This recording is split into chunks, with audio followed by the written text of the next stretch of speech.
The last award this evening is the National Marine Sanctuary Foundation's Leadership Award. This is an award that is traditionally given to members of Congress who have played important roles in crafting legislation that protects our ocean and ensures its healthy future. Throughout the years, the Foundation has used a nonpartisan approach when choosing its recipients. It doesn't matter what side of the aisle you're on or what side of the Capitol you represent. If you're doing great things in Congress to benefit our ocean, you're a candidate for this award. Over the years, the Foundation has recognized a great many ocean champions who served in the U.S. Congress. But there is one person who arguably has done more for our ocean than anyone else, not just recently, but over the last 40 years, and that is Senator Ted Stevens.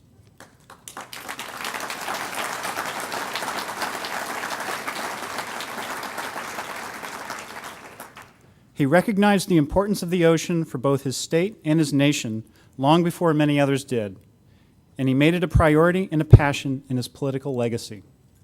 This year, it is particularly appropriate to honor Senator Stevens for this legacy.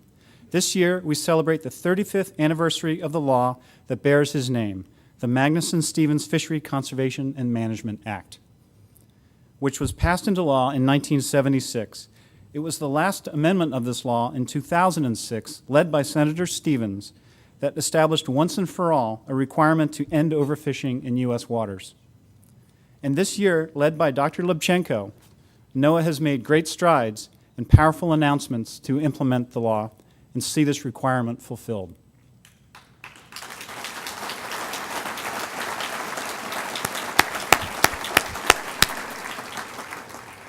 While Senator Stevens tragically passed away in a plane crash in his home state of Alaska just 11 months ago, so that we cannot honor him personally this evening, we can still honor his legacy and his memory and recognize all he did for our ocean.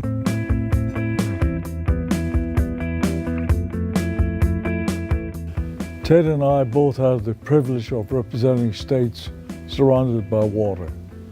He was a man who recognized the ocean's value and passionately believed that we should manage it and preserve it for all to enjoy. In the last half century, no lawmaker has done more for ocean conservation and in particular ensuring sustainable fisheries in our ocean than Senator Ted Stevens. His legacy goes far beyond his home state of Alaska and far beyond the fisheries law that bears his name. His passion for the ocean started innocently enough as a surfer in Southern California and continued as an avid fisherman throughout his life.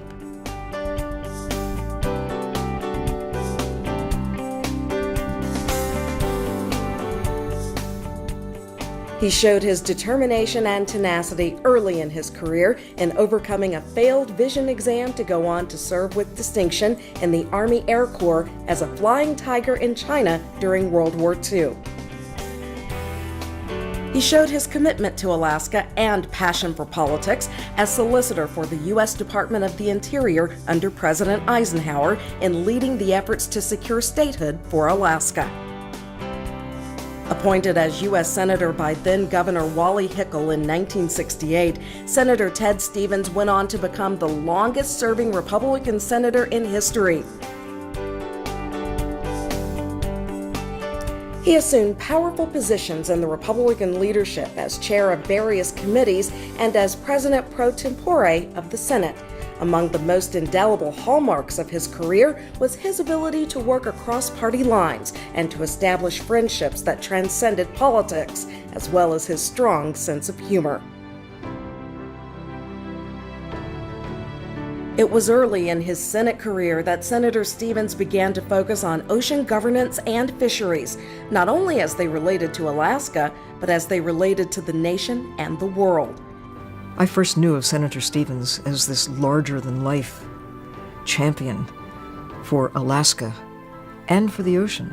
He was motivated by a desire to see the ocean, now and far into the future, as a healthy, productive place, at a time when the ocean was being neglected by most of those in Congress. He was always there to try to make a positive difference on behalf of the blue heart of the planet. He was a leader in seeking to establish the nation's 200-mile jurisdiction for fisheries and joined with Senator Magnuson to help steer through Congress the Fishery Conservation and Management Act of 1976, signed into law by President Ford only after urging by Senator Stevens. Now bearing the name the Magnuson-Stevens Fishery Conservation and Management Act, the law has been reauthorized 5 times, most recently to establish the requirement to end overfishing in U.S. waters. I'm proud to say that I worked hard to support Ted's signature ocean achievement, the implementation of which led NOAA to declare that we have officially ended overfishing, a staggering achievement given where we were just a decade ago. Beyond fisheries, Senator Stevens was instrumental in advancing ocean issues nationally and globally, whether they be connected to weather forecasting, ocean exploration, tsunami monitoring and warning, and banning drift nets.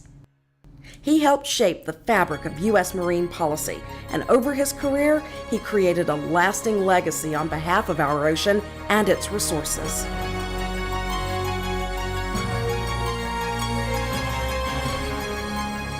Ladies and gentlemen, please join the National Marine Sanctuary Foundation in honoring the leadership and memory of Senator Ted Stevens.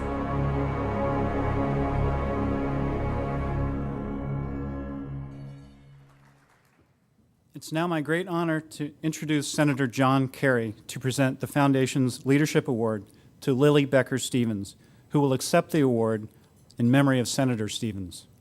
Senator John Kerry has served in the Senate since his election in 1984 and has been a leading voice for so many critical issues facing our country. Among his priorities are concern for our environment, including our ocean. Representing the Commonwealth of Massachusetts, Senator Kerry knows, just as Senator Stevens did, how important the ocean is for our own well-being, and he, like Senator Stevens, has worked tirelessly to protect its resources and in particular to ensure that sustainable fisheries for now and into our future.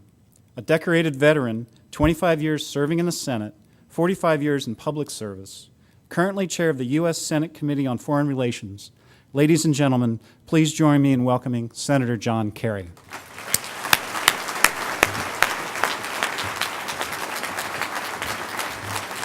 Thank you very much. Thank you. Thank you. Thank you very much. Thank you. Thank you very much. Thank you. Thank you very, very much. Appreciate the introduction. It is really just a gigantic pleasure, an honor, a word thrown around perhaps too easily sometimes in Washington, but believe me, this is an honor to be able to be here and speak a few words of introduction to be followed by a few more words by Admiral James Watkins as we ask Lily to come up here and receive the award. Less than 24 hours ago, I was privileged to be speaking for our country at the beaches of Normandy just yesterday afternoon in honor of D-Day. And I thought of Ted Stevens and of the remarkable contribution of the greatest generation. And on the flight home, happened to watch the movie Oceans a few hours ago. I can't remember when it was, but I know it was a few hours ago. And was re-inspired, as one cannot help but be, as I was by the volunteer and by the Lifetime Achievement Awards that have just preceded this, and the remarkable films, the slivers of films that I just watched for a couple of hours in watching Oceans, and I'm sure you've all seen it, that remind you of this incredible connection that we all have to something that is unfortunately taken so for granted. If you really stop and think about it, we probably should not call this planet Earth. We should call it planet Ocean, because 3/4 of the planet or more is oceans. And life itself, as the film reminded us a little while ago, depends on the oceans. We've been shockingly cavalier about that. Not we, the people here, because so many of you are the brave and remarkable souls who've been honored tonight, and the rest of you who are part of this journey understand the fragility of this connection. But the truth is, we are in extremis. We're at a critical moment. When you look at the levels of acidification, you look at the levels of plastic that's been mentioned earlier, the bleaching of coral reefs, the destruction of species, the amounts of money chasing too few fish, the major fisheries of the world, all in extremis. We are challenged as never before. And so it is particularly appropriate that we honor Ted Stevens for an extraordinary passion that he brought to this task, which serves as an example to all of us here now, and which really sets the standard. It is the mission establisher, if you will, for all of us. I know my colleague, Senator Mark Begich, is here this evening and has already spoken. I had the privilege of serving for a number of years as the chair of the Ocean Subcommittee.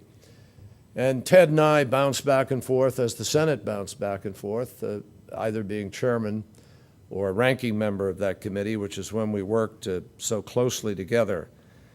And I saw firsthand the work of a highly skilled, very powerful legislator who knew how to make things happen.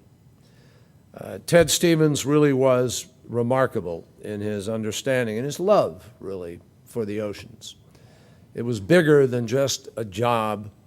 It was bigger than just something to do while he was in the Senate or because he had that particular committee. He had that committee because that's what he wanted to do.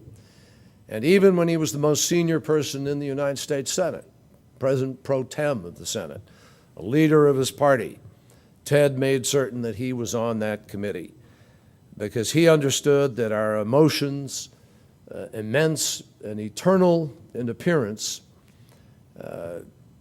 are as fragile and as critical to our lives as anything else that a senator gets to work on, and he championed them as much as anybody in the United States Senate. Like the oceans, he was relentless, fierce, tireless, and purposeful throughout his long career in the United States Senate. And all of us remember that when Ted had an issue on the floor of the United States Senate, he would wear his Hulk tie and come to the floor, and you knew he was ready to do battle. And trust me, it was battle. It was much better to be with Ted than against him, I promise you. His love for the ocean sprang from his love for Alaska. And as he often noted, his state was more dependent on the seas than any other state in the Union. Half the coastline of the United States belonged to Alaska, and 2/3 of the continental shelf, Alaska, and the only state that is bordered by 2 oceans, and he would never let us forget it. It's not surprising that the law, therefore, establishing the United States primary fishery management policies bears his name alongside that of his mentor and friend, Senator Warren Magnuson. It's well known that that is the act that extended American fishery rights out to 200 miles off the shore. And it literally rescued those fisheries from the predatory act of foreign fleets that were plying our shores at that time. What you don't know, you know what it did, I know you don't know how it happened. Let me tell you how it happened. Young Senator Ted Stevens, 1970s, former World War II pilot, went up to Kodiak, and he commandeered, probably quite literally, if you know him, a Navy plane and flew up to the Pribilof Islands. During the flight, he counted 90 foreign factory vessels, trawlers that were out there. So we later arranged for another plane to go up and take photographs of them. And everything was on the decks of those trawlers, from ocean mammals to all types of species of fish. There was a big hole in the ship, in the top of the deck, and the deckhands were just shoving everything into the hole, and it would go down into it and be ground up and turned into meal. Ted was appalled by this, and he took the photos to his friend Warren Magnuson, who was chairman of the Senate Commerce Committee at the time, and that was the beginning of the Magnuson-Stevens Fishery Conservation and Management Act that moved the American claim out to 200 miles. 30 years later, I was very, very privileged and proud to work with Ted, as I said, in this revolving effort. In fact, in 1994, I guess, we were still in charge of the Senate. I was chairman. He was my ranking. He was far, far, far more senior than me. That never bothered him one single bit. He understood the way the Senate worked. He understood the rules. He could not have been more accommodating. He could not have been more generous. And he just worked alongside as if he were the chair. And that's the way he's always worked with Danny Inouye, incidentally, who you heard in there. They never cared who was chairman or who was ranking. They both worked in the same way, regardless of who was in which position. And that's how you got things done in the United States Senate. And let me tell you, that's what we miss.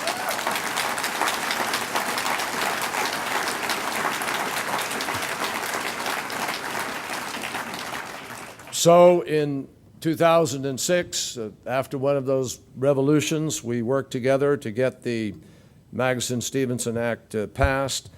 And subsequently, both of us became passionate about this idea that 30,000 miles of monofilament net could be dragged out behind a boat, literally strip mining the oceans, with 2/3 of the catch being thrown overboard, dead and wasted. And some of those nets becoming ghost nets that would float up and down with the weight of what they caught and then go back until they were scavenged and rise again and fish again. So we went together to the United Nations, sort of a preposterous concept, but we did, and indeed got the United Nations to be able to prohibit that kind of fishing and to begin to create some mechanisms. Still not enough. Still a mission unaccomplished in terms of what we need for enforcement and for holding people accountable on a global basis. You've all heard that Ted was the longest-serving senator in the Republican Party's history. But as I said, the party never stopped him from doing what was right. He worked with us to get CAFE standards, for instance, just to give you a sense of his reach and of his sense of responsibility for the future. It was such a privilege to work with him, to watch him work with Dan Inouye on the Appropriations Committee of the Defense Appropriations Committee. For more than 20 years, he unconditionally supported our troops in the efforts that they made, whether it was Vietnam or Kuwait or Bosnia, Kosovo, Iraq, Afghanistan. There is so much that soldiers, sailors, airmen, and Coast Guardsmen owe to the commitment and steadfastness of Ted Stevens. I just say to you quickly, on personal level, we had a lot of fun. I can remember one time my good old colleague Ted Kennedy entreated Ted Stevens to come up to Cape Cod for a 12-meter race weekend. And Ted came up. I think we actually got about 10 senators up there. We had John Warner and a bunch of people. This was how the Senate used to behave. At least these are the good parts. These are the parts I can tell you about. You should have seen him out there. He was kind of querulous about, sort of what was going to happen, this and that, but Ted just embraced him completely. He had a wonderful, wonderful time. So much so that Ted had arranged for his own fundraiser that weekend, and all of these people gathered. Ted was staying with us, as a matter of fact, with Catherine. And we had the audacity to drag Ted downstairs, stand him up, and he spoke for Ted Kennedy at Ted Kennedy's fundraiser, ladies and gentlemen. Now, does it get better than that? And in fact, Lily doesn't know this, or maybe she does, but she certainly doesn't remember it. When she was 10 days old, She went to her first party at Jack and Teresa Hines' house with Catherine and Ted Stevens. And so it is very, very special for me to be able to honor Senator Ted Stevens, her father, who made such a significant difference to our country's oceans and fishing resources. He left a lasting legacy, a standard that we all need to follow. And in the effort to follow it, Senator Mark Begich and I are joining together to bring the Foreign Relations Committee of the United States Senate together with the Commerce Committee, and somewhere, I think in June or shortly thereafter, we are going to create what we hope will be the seminal baseline hearings of these two committees for 1 week-long series of hearings on every aspect of the condition of the oceans today in order to set a standard for it. And we are going to dedicate these hearings to Warren Magnuson, Fritz Hollings, and Senator Ted Stevens. So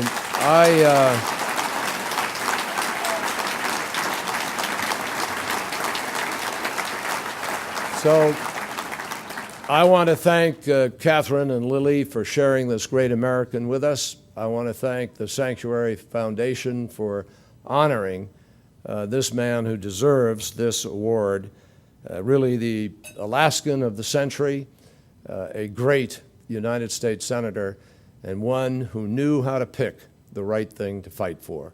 Lily, if you'll come up here with Admiral James Watkins. Admiral Watkins, would you come join us?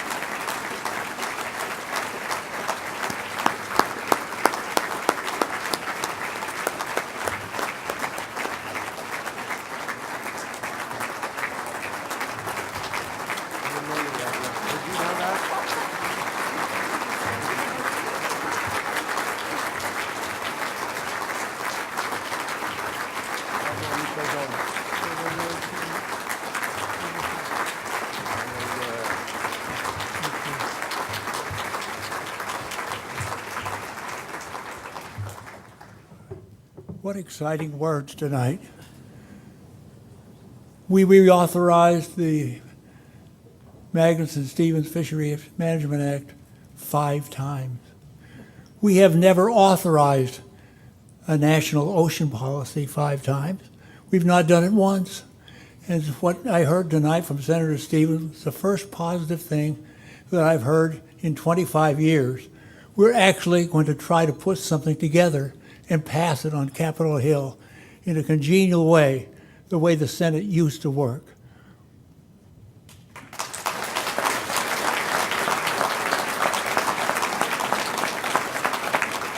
And how honored I am to be a friend of Ted Stevens. We worked together for nearly 25 years, working on common interest items in defense, in energy, in fisheries, in oceans, and so forth.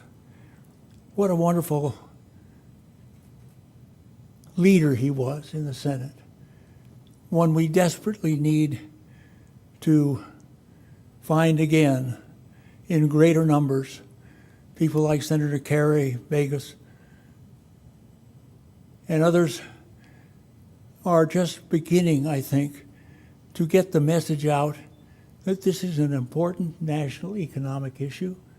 It's one that we have to spend a lot of attention on, and we have to get busy and do what Sylvia Earle said, you better do it now, or our kids and their grandchildren are not going to see a world that we, their elders, were proud of in leaving a legacy for them.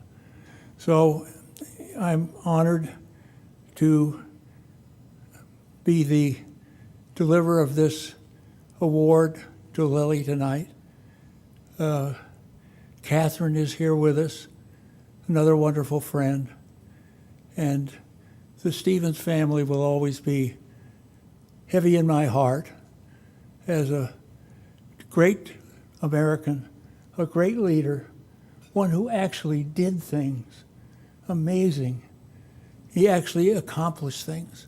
And that's what we're hearing tonight, and why I think this Ocean Week on Capitol Hill is so important, and this dinner is so important. everybody in this room deserves an award for staying with it, keeping the mantle held high.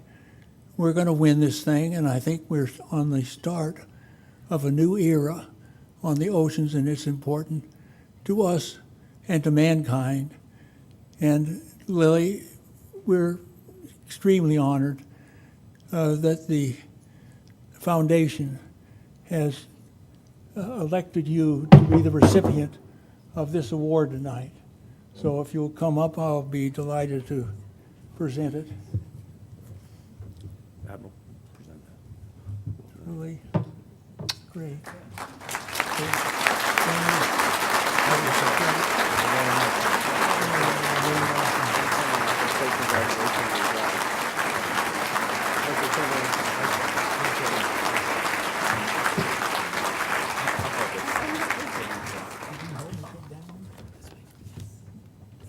Thank you, Admiral and Jason. My mother, Catherine, and my sister, Elizabeth, are here with me tonight, and we are so touched that the foundation chose to honor my father with this award. Senator Kerry and Teresa, thank you for being with us and for being such wonderful friends. Senator Kerry, my father considered you another champion protecting the oceans for the future, and my mother wanted me to be sure to tell you that he passed on the trident to you, and you are now the Senate's Poseidon.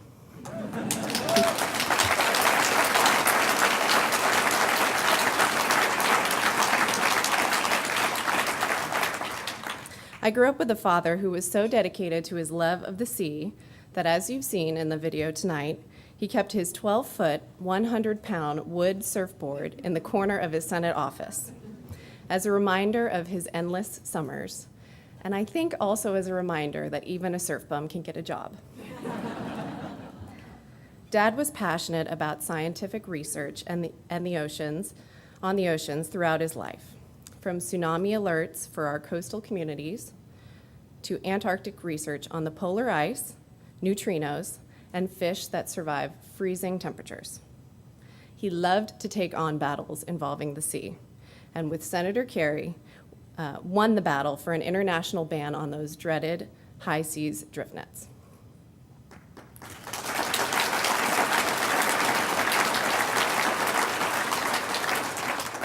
Of course, as others have noted, he also loved fishing.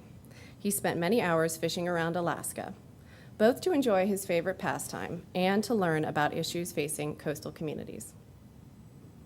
As he said on the 30th anniversary of the Magnuson-Stevens Act, whether you are subsistence fishing off the coast of western Alaska to feed your family, or braving the icy cold waters of the Bering Sea in search of crab, you rely on your ability to work and live with nature for livelihood. And as all Alaskans know, if you respect nature and ensure that it is protected, you can reap enormous benefits. Thank you for honoring my father tonight and for continuing his crusade to respect and protect our oceans.